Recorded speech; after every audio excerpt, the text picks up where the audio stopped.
이번 영상에서는 인공지능, 코딩, 컴퓨터, 로봇 같은 개념들이 어떻게 연결되어 있는지 확인해 보도록 하겠습니다.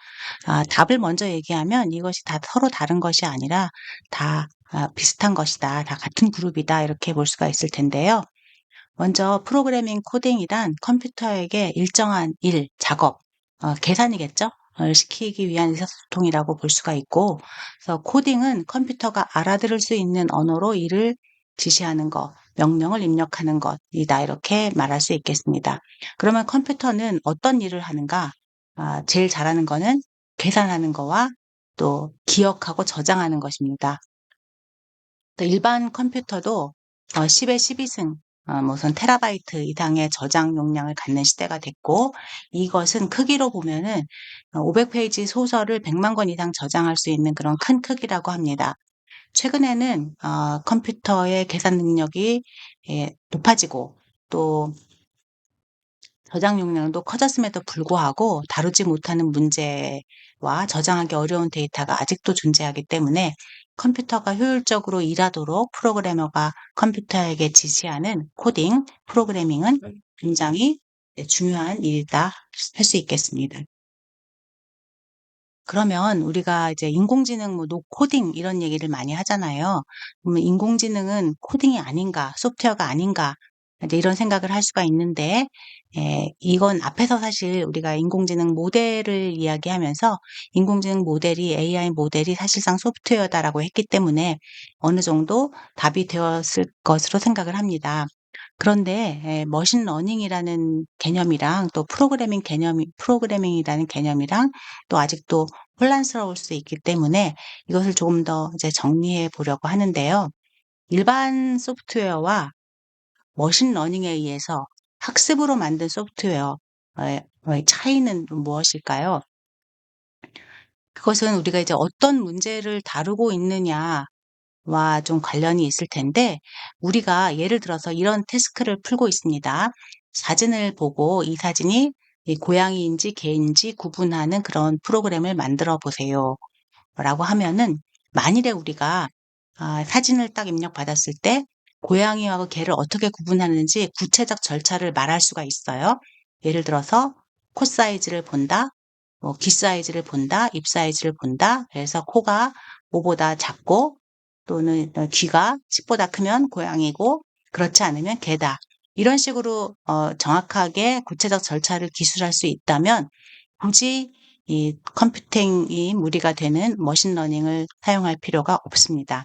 그냥 명시적인 프로그램을 짜면 되겠죠. 그래서 데이터가 들어오면은 여기에 프로그래머가 레시피를 적듯이 계산하는 과정을 하나하나 다 넣은 그런 프로그램이 있고요. 그런 코드가 있고요. 이걸 실행시키면 답으로 강아지다, 고양이다 이렇게 결과가 나올 것입니다. 이렇게 하는 것이 이 명시적인 프로그램, 기존의 프로그래밍입니다. 그런데 지금 여러분들한테 한번 이야기해 보라고 하면 우리는 이거 쉽게 말할 수가 없습니다. 사실 어떻게 구분해야 될지 굉장히 큰 다양한 자료를 대상으로 작업을 해야 되기 때문에 이렇게 모호할 때 어떻게 하는 건지 이 표현하기 쉽지 않을 때 이제 머신러닝 또는 인공지능 방식을 할 텐데요. 머신을 학습시킨다, 인공지능을 활용한다라고 하면은 프로그램이 이렇게 두 단계로 이루어집니다. 첫 번째 단계는 학습시키는 과정이 있고요. 그 다음에는 이 학습시킨 프로그램을 활용하는 과정이 있습니다. 활용하는 과정은 여기 명시적 프로그래밍하고 다를 게 없어요. 프로그램이 이미 완성되어 있기 때문에 이거를 그냥 실행하면 답이 나오게 됩니다.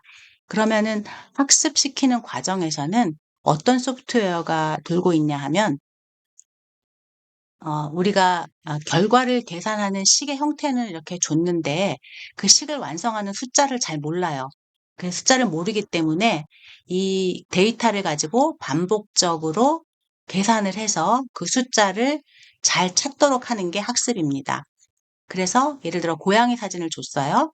그러면은 고양이 사진과 이것은 고양이다라는 이 프로그래밍에서 여기서 얻는 결과를 같이 주죠. 이것은 고양이 사진.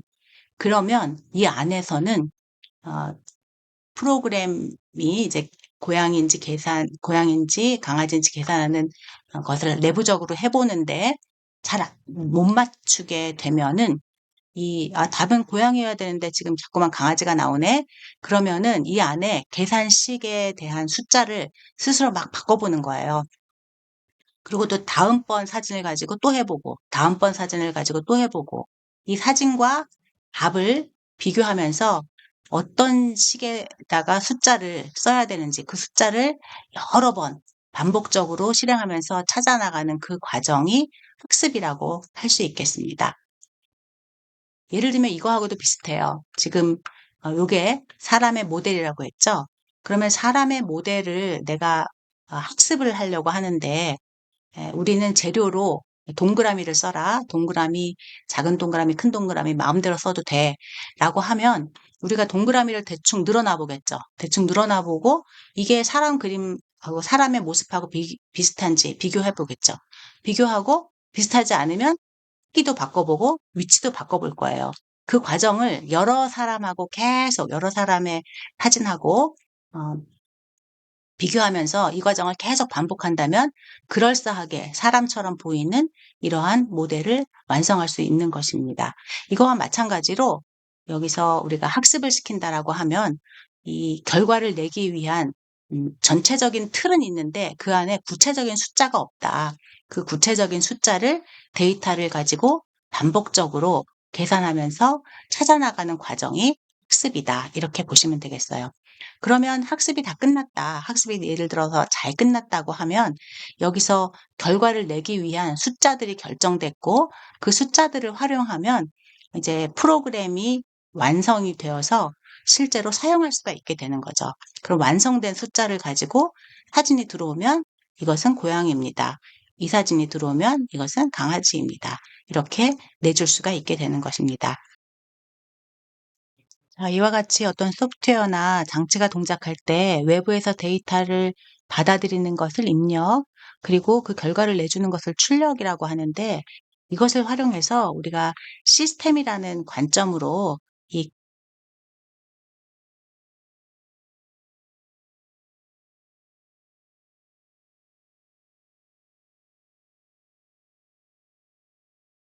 컴퓨터나 소프트웨어를 다시 한번 살펴보도록 하겠습니다. 시스템이란 컴퓨터에서만 쓰는 말이 아니고요. 사회 시스템, 법률 시스템, 경제 시스템, 굉장히 이제 아주 폭넓게 쓰이는 단어로 각 구성 요소들이 상호작용하거나 규칙에 따라 연결된 집합체다 이렇게 되어 있고요. 이것은 이 시스템이 뭔지는 이제 입력과 그 출력으로 잘 설명이 될 수가 있습니다. 예를 들어서 우리가 앞에서 살펴본 GPT-4 같은 경우에는 문자와 이미지를 입력으로 받아서 이것을 논리적으로 해석한 결과를 문자로 출력을 해줬습니다. 그리고 DALL-E 2 같은 이미지 모델은 문자나 또 이미지를 받아서 그것을 가지고 요청에 맞게 새로운 이미지를 출력을 해줬고요.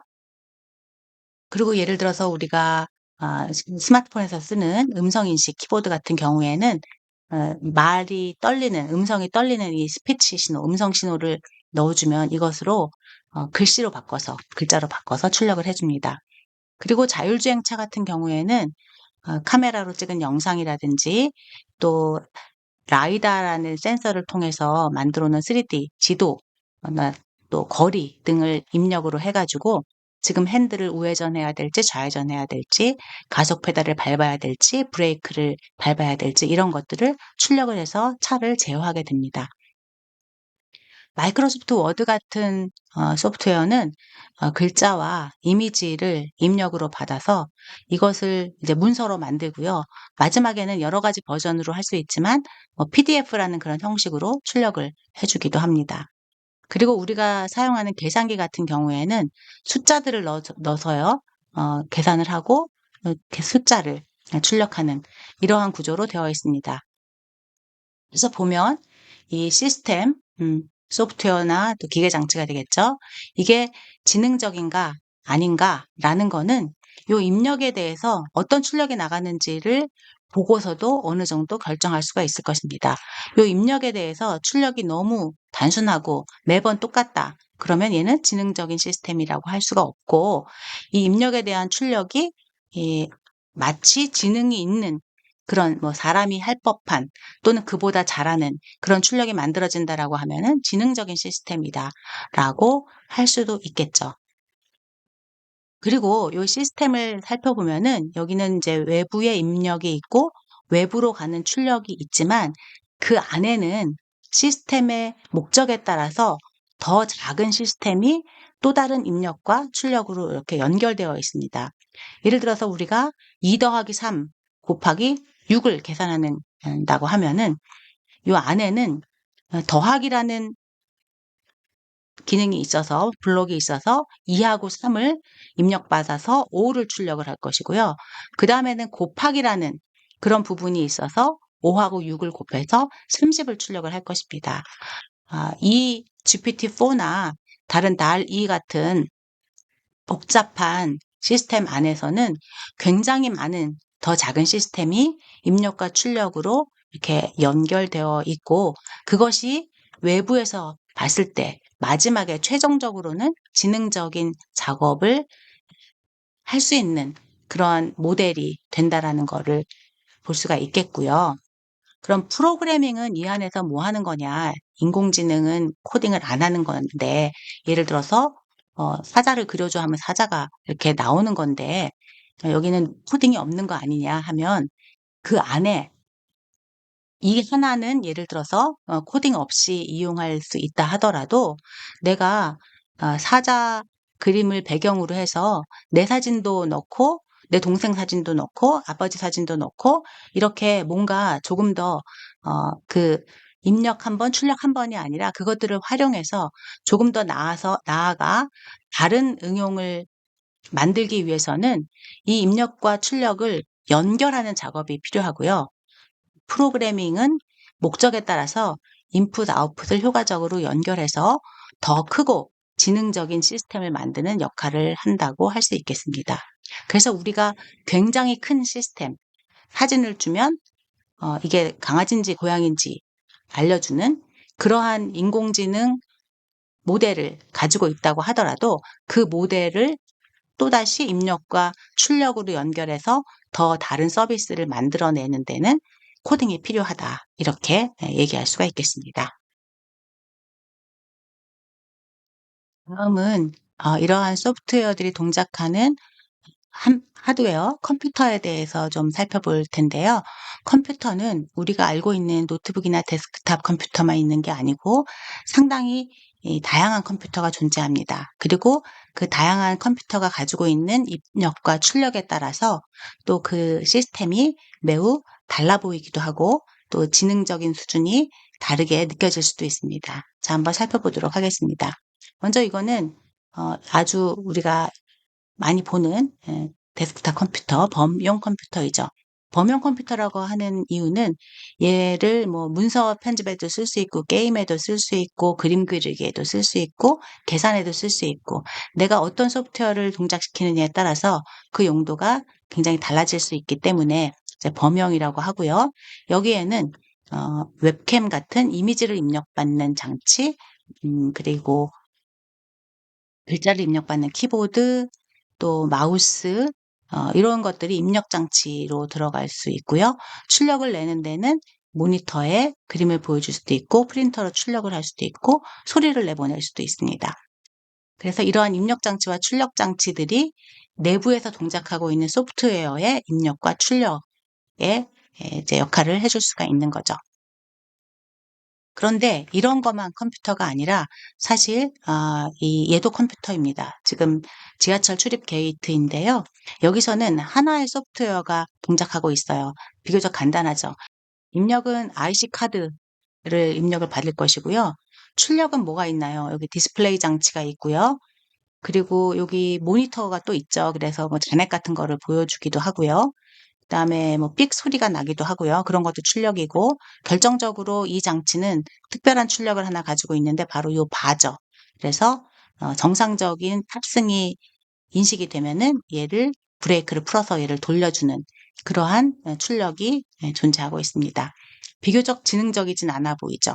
하지만 출력이 있어서 이 브레이크 바라는 출력이 있어서 마치 컴퓨터 같아 보이지 않지만 얘도 안에는 컴퓨터이다. 입력을 받아서 출력을 내고 이 안에 소프트웨어가 돌고 있는 컴퓨터이다. 이렇게 볼 수 있고요.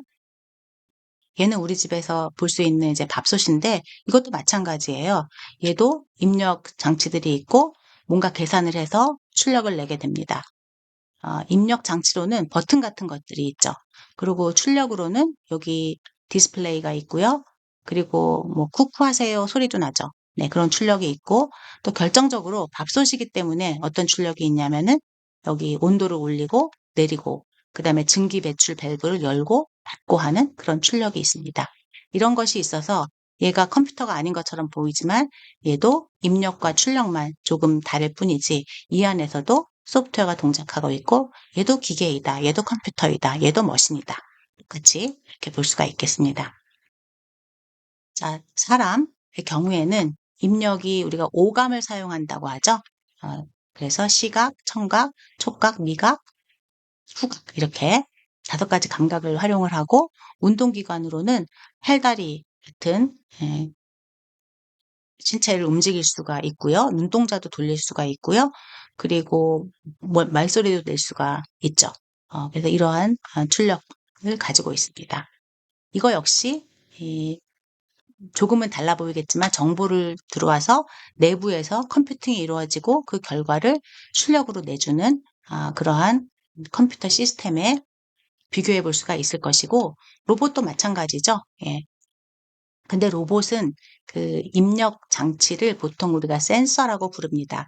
그래서 물체가 가까이 왔는지 시끄러운지 밝은지 어두운지 이런 것들을 센서로 입력을 받고 또 계산을 해서 출력을 내주는데 이 출력도 말하기 출력이 있고 표정 출력도 있고 동작하는 출력도 있고요. 특히 이런 동작하는 출력을 우리가 액추에이터, 모터 뭐 이런 식으로 이야기하죠. 자, 많이 보이는 거리에서 많이 볼 수 있는 자율주행차도 사실은 특별한 컴퓨터이다. 입력 장치와 출력 장치만 조금 다를 뿐이지 얘도 컴퓨터입니다. 역시 이제 센서를 통해서 입력을 받고 있고요. 여러 가지 정보를 카메라라든지 레이더라든지 라이다 이런 것들을 가지고 아까 이야기한 것처럼 출력은 뭐 뺑 소리를 낼 수도 있고 라이트를 켰다가 껐을 수도 있지만 가장 결정적인 출력은 조향, 우회전, 좌회전, 그리고 브레이크를 밟을지 엑셀을 밟을지 이런 것들이 가장 결정적인 출력이 된다고 하겠습니다. 지금까지 우리는 입력과 출력 장치가 굉장히 달라 보일 뿐이지 실질적으로는 모두가 정보를 받아서 처리하고 출력을 내주는 그러한 컴퓨터의 일종임을 알 수 있었고 이 입력과 출력의 관계가 굉장히 지능적인 것도 있지만 또 굉장히 단순한 것도 있다. 그래서 지능적인 입력과 출력 그리고 단순한 입력과 출력을 어떤 용도에 따라서 연결하는 것이 바로 코딩, 프로그래밍이다라는 거를 배웠어요. 그러면 지금까지 우리가 봤던 라지 랭귀지 모델 같은 경우에는 이제 언어를 입력으로 해서 언어가 출력이 되는 거죠. 언어로 의사소통하는 것이라고 할 수 있고 GPT-4의 경우에는 라지 멀티모달 모델이라고 해서 언어만, 말로만 입력을 받는 것이 아니라 그림도 보여줬잖아요. 이 그림에서 이상한 것이 무엇이에요? 이렇게 물어보도록 그림도 보여줬고, 뭐 카메라를 사용할 수도 있고요. 그리고 그걸 가지고 출력은 얘가 말로 했습니다. 이러이러해서 이미지가 이상합니다. 그리고 여기에다 달이를 결합하면은 뭐 이미지를 그려내는 것도 물론 가능하겠죠. 그래서 앞으로의 발전 방향은 시청각 정보로 의사소통을 하고 아직까지는 이게 언어 출력에 머물러 있지만 조만간 우리가 봤던 여러 가지 컴퓨터, 다양한 형태의 머신을 아우르면서 출력도 자동차 핸들 조작이 될 수 있고 로봇을 팔을 올리고 내리고 뛰게 하는 거가 될 수도 있다라는 거를 쉽게 예상할 수가 있습니다. 그래서 제너럴 인텔리전스의 발전 방향은 이제 일반적인 컴퓨터에서 한 걸음 나아가 이제 로봇과 같은 지능적인 기계를 정말로 이 물리적인 공간에서 동작시키는 거에 초점을 맞추고 있어요. 그래서 얘는 이제 구글에서 하는 하나의 실험으로 물체를 조작하는 방법을 내가 명시적으로 프로그래밍하지 않더라도 라지 모델에서 그 경험을 가지고 그 지식을 가지고 물체를 다루게 한다라든지, 그래서 근본적으로 로봇이 조금 더 똑똑하게 물체를 다룰 수 있도록 입력과 출력이 더 하이 레벨, 더 지능적이 되도록 하는 그런 연구를 하고 있고, 요거는 아까 챗GPT나 날2를 만든 오픈 AI라는 굉장히 인공지능 소프트웨어 최적화된 그런 앞선 회사가 있는데, 그 회사에서 최근에 만들어낸 휴머노이드 로봇입니다. 마찬가지로 일반적인 지식을 가지고 일상생활 속에서 사람을 보조하도록 그렇게 지금 개발이 되고 있고요. 이 로봇은 아틀라스라는 건데, 물리적인 어떤 뛰는 능력, 또 뭐 공중제비를 돌고, 또 무거운 물건을 들고, 어려운 데서 균형을 잡고 하는 그런 운동 능력에서는 굉장히 탁월한 그런 로봇이에요. 이 로봇이 이런 지능들을 만나게 되면은 어, 뛰어난 지능과 아주 사람을 능가하는 물리적인 역량을 이렇게 갖추게 되는 거죠. 아, 자율주행차 테슬라에서도 공장 또는 일상생활에서 쓸 수 있는 이런 휴머노이드 로봇을 만들고 있습니다. 지금은 이런 로봇들에 있는 프로그램이 의사들과 대응하던 그 바둑처럼 윅 인공지능, 특정한 기능만 할 수 있는 것에 한정되어 있지만, 라지 랭귀지 모델이 보여준 그 가능성을 이런 피지컬 월드에서 액션을 만들도록, 동작을 하도록, 지능적인 판단을 하고 동작을 하도록 하지 연결하게 된다면 아주 빠른 시일 안에 로봇 분야에서도 굉장히 큰 발전이 있을 것이라고 보입니다. 그래서 앞으로의 로봇은 기계적인 기능이 중요한 게 아니고 이런 인텔리전스가 훨씬 더 중요하기 때문에 컴퓨터와 로봇을 구분하지 않고 이것을 컴퓨팅의 대상으로 삼고 우리가 공부를 하고 있는 것입니다. 해서 프로그래밍, 코딩은 지능적일 수도 있고 단순할 수도 있지만 입력과 출력이 존재하는데, 그런 입력과 출력을 효과적으로 연결해서 더 크고 더 지능적인 시스템을 만드는 것이 바로 코딩이다, 이렇게 얘기했어요. 코딩의 동작에 대해서 우리가 요리와 비교하면서 개념적으로 짧게 알아보도록 하겠습니다. 프로그래밍 코딩은 컴퓨터한테 일을 시키는 거고, 이 일을 시키기 위한 의사소통인데, 언어로 이제 일을 지시를 하는 거죠. 명령을 입력을 하는 건데, 이 언어가 사람의 언어보다는 컴퓨터가 이해할 수 있는 형태로 되어 있어요. 그리고 우리가 목적이 컴퓨터와 막 공감하기 위한 게 아니잖아요. 너 오늘 너무 행복해 보이는구나. 너는 오늘 좀 지쳐 보이는구나. 이건 너무 이쁘구나. 나 너무 기쁘구나. 이런 공감하는 게 아니라 컴퓨터한테 계산을 시키는 거기 때문에 이 언어라는 것이 비교적 단순하고, 우리가 명령이라고 하는 것이 동작입니다. 자, 일어나, 손들어, 뛰어, 걸어, 이제 이런 거와 비슷한 명령으로 이루어진 게 이제 코딩에서 사용하는 언어의 특징이다라고 할 수 있겠어요. 자, 우리가 입력이 이제 재료가 들어가고 출력이 스파게티가 나오는 스파게티 만들기를 한다고 가정합시다. 여기서의 입력은 양파, 토마토, 고기, 국수, 오일 및 재료, 이런 양념 같은 재료가 들어가고, 마지막 최종 스파게티가 아웃풋으로 나와야 돼요. 출력으로 나와야 돼요. 그런데 크게 봤을 때는 재료가 들어가면 스파게티가 나온다지만, 이 안에는 또 작은 입력과 출력으로 이루어진 여러 가지 단계들이 존재할 것입니다. 그것이 어떻게 보면 컴퓨터가 제공하는 명령, 함수라고 할 수 있을 텐데요. 먼저 양파를 씻고 토마토를 씻죠. 양파를 썰고 토마토도 썰어요. 양파도 볶고 토마토도 볶고, 고기는 우리가 일반적으로 씻거나 썰지 않기 때문에 간 고기를 샀다면은 그냥 고기를 볶게 됩니다. 그런 다음 양파와 토마토와 고기를 잘 섞어서 프라이팬에서 가열하고, 국수는 삶아서 물기를 뺀 다음 접시에 담고 그 위에 소스를 뿌리는 것으로 스파게티 요리가 완성이 됩니다. 자, 그럼 어떤 함수, 어떠한 명령들이 어떤 입력과 어떤 출력을 어떻게 연결했는지, 어떻게 프로그램 되었는지 한번 살펴보도록 하겠습니다.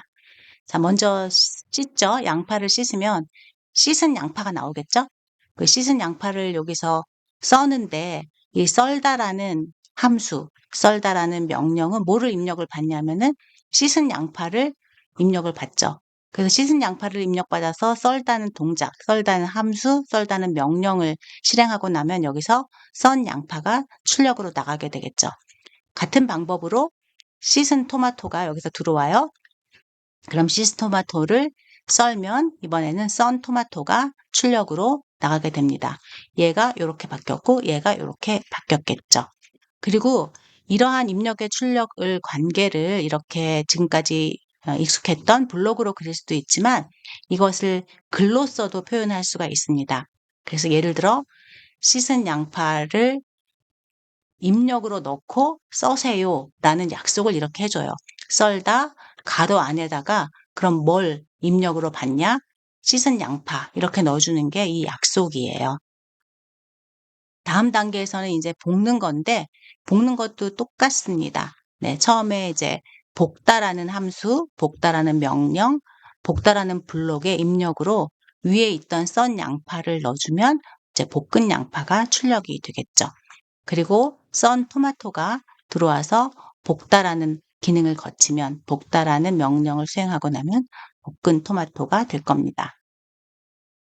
그래서 이 하나하나를 우리는 명령이라고도 하지만 기능이라고도 하고 함수라고 전문적인 용어로는 얘를 펑션, 함수다라고 이렇게 부릅니다. 그리고 이런 명령에는 함수에는 인풋이 필요한데 그 인풋을 이제 넣어주는 방식이 이렇게 문자로 할 때는 가로 안에다가 대상을 써주는 형태로 되어 있고요. 이 입력을 뭐 파라메터라고 또는 아규먼트라고 이렇게 부르기도 합니다. 이것은 다음에 다시 한번 살펴보도록 하겠고요. 이렇게 해서 썰다와 볶다가 끝났습니다. 그런데 썰다와 볶다 과정에서 잘 보면 썰다를 했어요. 그러면은 이제 씻은 양파가 썬 양파가 됐죠. 근데 나는 그 다음에 일하는 사람은 나고 내가 할 수 있는 일은 한 가지밖에 없잖아요. 그런데 내가 그 다음에 토마토를 썰기 위해서는 이 양파를 어딘가에다가 보관해야 되겠죠. 보관하지 않고 여기에 그냥 토마토가 오게 되면은 양파를 버릴 수밖에 없습니다. 그래서 중간중간에 나온 재료들을 나중에 다시 쓰려면은 어딘가 보관을 해야 되고 예를 들어 우리가 썬 양파를 야채통에 보관한다라고 하면 이런 야채통처럼 재료를 담아서 보관하는 그릇을 변수라고 부릅니다. 얘를 베리어블이라고 부르는 이유는 야채통에는 양파도 들어갈 수 있지만 토마토도 들어갈 수 있고 포도도 들어갈 수 있고 다른 여러 가지가 들어갈 수 있기 때문에 그 내용이 바뀔 수 있기 때문에 우리가 변수라고 부르는 것이에요. 그럼 이렇게 이제 어디에다가 저장을 해놨다라고 하면 우리는 명령을 실행할 때 이 변수, 저장된 것을 이용할 수가 있는데요. 예를 들어서 썬 양파를 야채통에 넣었어요. 그리고 볶다 할 때 야채통을 탁 줘요. 그러면 야채통 안에 뭐가 들어있죠? 썬 양파가 들어있잖아요. 그러니까 실행한 결과로는 뭐가 나오죠? 볶은 양파가 나오겠죠. 이번에는 어, 야채통에다가 썬 토마토를 넣어놔요. 그리고 야채통을 주면서 볶으라 그래요. 그럼 그 안에 들어있던 게 토마토기 때문에 결과물로는 출력으로는 볶은 토마토가 나올 것입니다.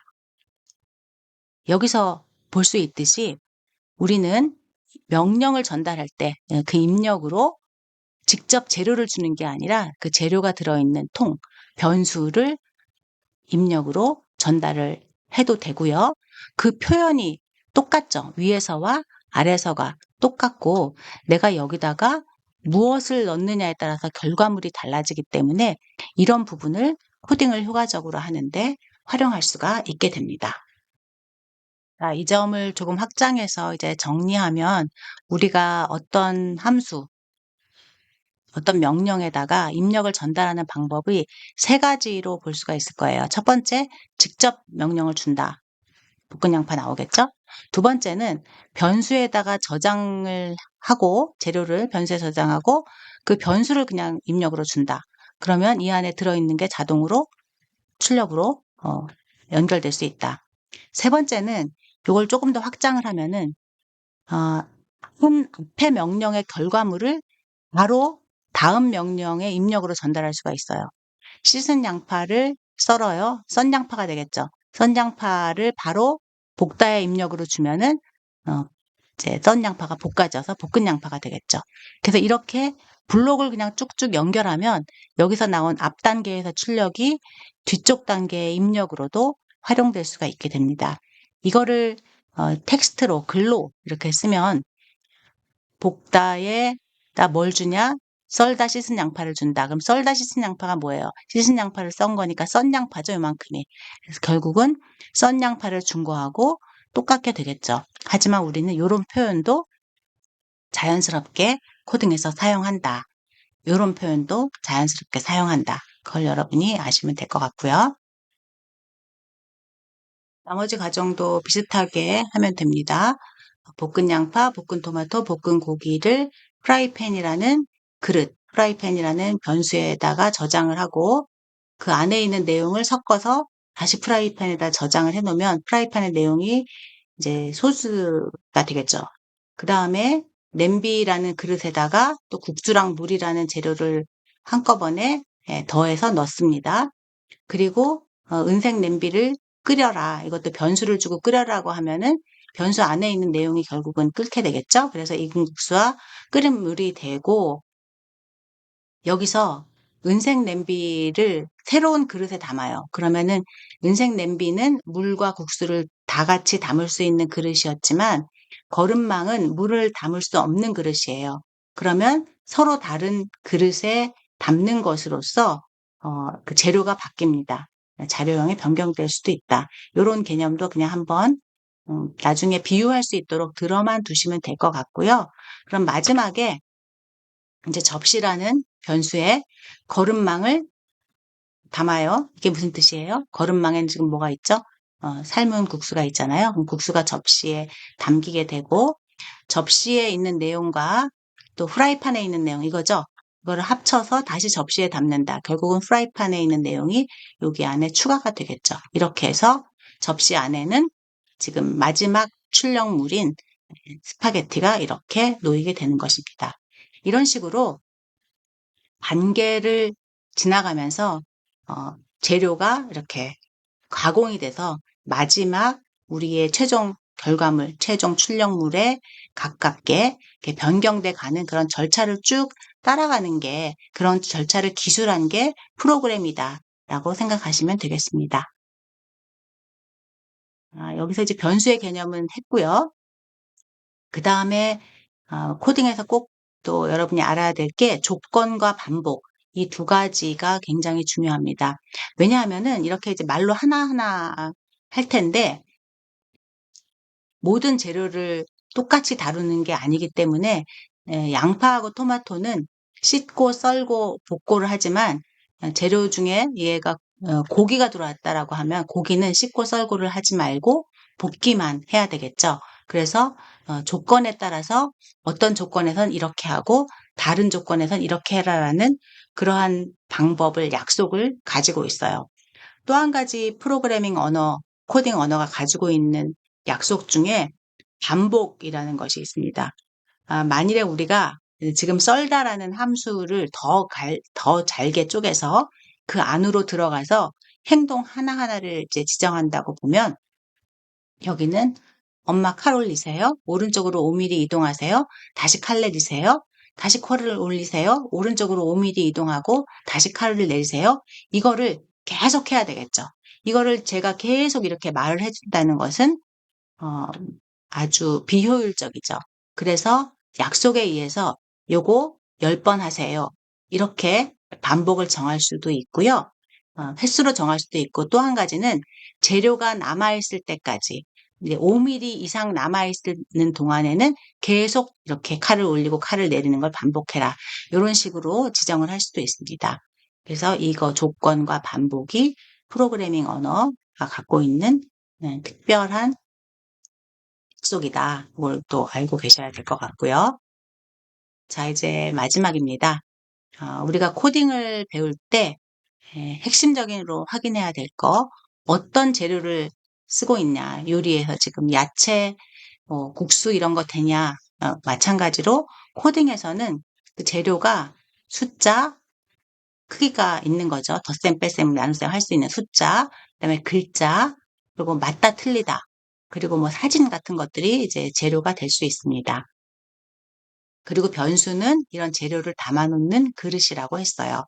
그런데 그 내가 이제 데이터가 굉장히 많으면 여러 자료를 보관해야 되는데 이것을 어디다 뒀는지 기억하기 어렵잖아요. 그래서 주로 변수에는 기억하기 쉬운 이름을 붙여서 관리합니다. 프라이팬하고 냄비하고는 매우 다를 테니까 이런 식으로 이름을 붙여서 관리하게 되고요.